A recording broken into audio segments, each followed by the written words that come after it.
Browns finish up preparations for the San Francisco 49ers on Sunday at Cleveland Browns Stadium. Mary Kay, what we kind of knew was going to happen all along is happening. Deshaun Watson will not start on Sunday. He was ruled out officially today by the Browns. P.J. Walker will start. So not a huge surprise. Obviously, we've been bracing ourselves for this, but now it's official.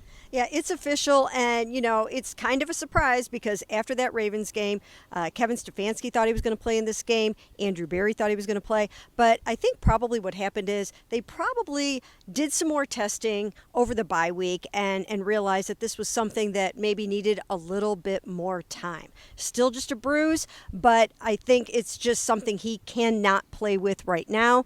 P.J. Walker steps in there. He's got a big arm. I think he'll surprise some people with that. He's won 4 games out of the 7 that he's started, and he's going to give it a go. Yeah, not surprising in the sense that we didn't see him practicing all week, but like you said, Mary Kay, surprising in the sense that everybody said after the Ravens game he would play this week. So, Ashley, obviously that didn't happen.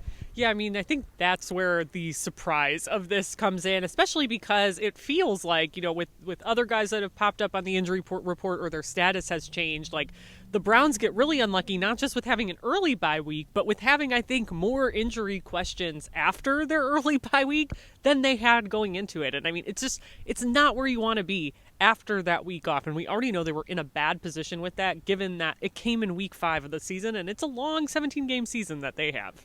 Now, another injury, of course, that we've been monitoring, Joel Bitonio. We've been telling you that we haven't been seeing him in the locker room. He didn't talk to us on Thursday like he normally does. Well, Joel Bitonio is going to miss his first game in 102 starts, Mary Kay. His long snap streak is over. So, really, look, Michael Dunn said it best. He'll still be shocked when Joel Bitonio doesn't show up out there. He doesn't believe it until 1 o'clock on Sunday when Joel's not out there, but not having their all-pro left guard, that's going to hurt them. Yeah, he's an Iron Man. He's a fixture at left guard. He followed in the footsteps of Joe Thomas of never missing a game. He hasn't missed one since 2016 except for that playoff game, and it's just so hard to believe that Joel Bitonio isn't going to play in this game. But lo and behold, he underwent a knee scope, so he can't play this week. Might not even be able to play next week. We'll have to see how that all goes. But, it really took, a little surgery to keep Joel out of the lineup. And Ashley, you spotted this first. You happened to see Joel when we were sitting out here recording a podcast on crutches, and it turns out, like Mary Kay said, he did have a knee scope, and now he's going to miss his first game since 2016. I know. And it's crazy to think, too, Kevin Stefanski even said today, like, Joel got close to being able to play. So we don't know exactly what that means. I'm sure Joel will give us more detail whenever we talk to him next. But, yeah, he has only missed 1 game since that Liz Frank surgery, and it wasn't because of the injury. It was because, unfortunately, he missed their only playoff win in his time here because he landed on the COVID-19 reserve list for that game against the Steelers in 2020. But who stepped in for him then? Michael Dunn. So he's been in this position before. He's been around this team for 4 years. We know the Browns really liked him. We talked about him at length when they kind of waived him for that clerical thing when they got down to 53-man cut down there in August. But Michael Dunn says he's ready. He kind of prepares every week the same, and he's been here now. This is his 4th year. So he's ready, even though he did not expect this to go this way, even with Joel undergoing that procedure. Now, one piece of potentially good news, David Njoku did return to the practice field. He's coming back after suffering those burns the Friday before the Ravens game. He did play in that Ravens game, but this week, Mary Kay, he missed 2 practices. He was back Friday. Still questionable, though, for Sunday. Yeah, he's questionable, but Kevin Stefanski said he feels good about David Njoku playing in this game.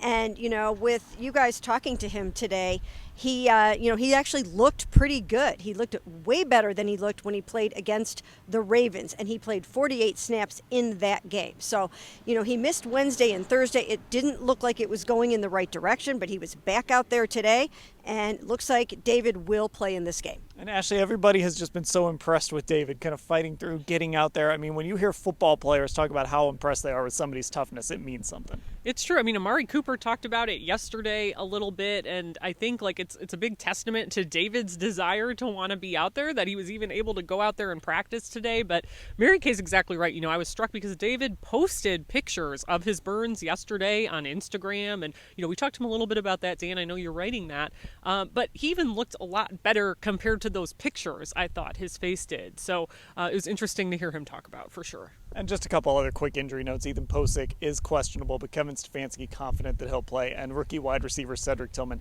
out for this game with a hip injury. We'll cover everything leading up to that Sunday game against the 49ers, previews, everything you need to know, all at cleveland.com/Browns.